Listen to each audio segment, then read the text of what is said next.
This may be a good candidate to forward on to somebody, but I'm going to talk to you today about what the 3 biggest objections are, and then what can you say or what can you do in terms of trying to counter those objections and make your point as well. So the first thing that I always hear is that this is a loss of my independence.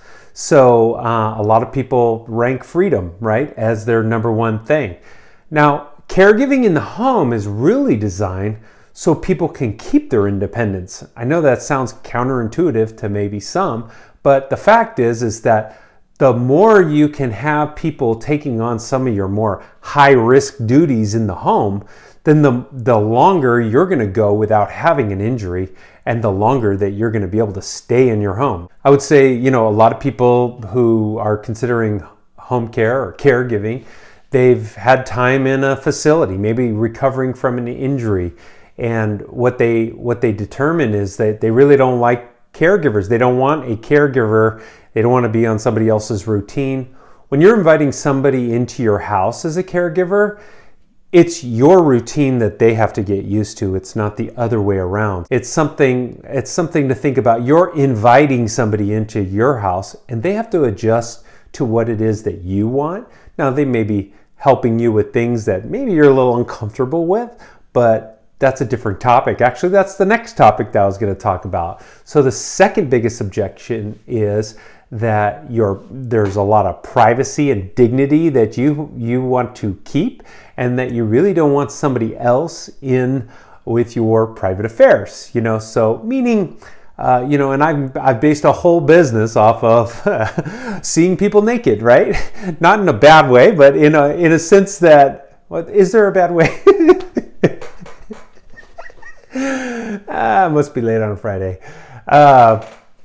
Privacy and dignity obviously are a big piece to why people get caregivers, because not everybody wants to help their mom into the bathroom. Not everybody wants to help their parents or their mom or dad, take a shower. And mom and dad don't want it either. That's not really on the top of their list. So when you have a professional caregiver helping you out, you really do have somebody who has experience doing these things, having been trained to help you keep your dignity, having a towel in place, and just some little things make a big, big difference. Number 3, of course, is financial. Financial is always one of the biggest objections that we get to caregiving, and it really does come back to the fear of the unknown, the inability to kind of anticipate how long you're going to need this care for. It'd be real easy if we knew you were going to live another 10 years and you had to budget for that 10 years, but we don't know that. We don't know how long it is that we all have on this earth of ours, and so we have to figure out what is the best strategy for us, and part of that is doing a deep dive into the money and the insurance and all the different aspects of payment that you have.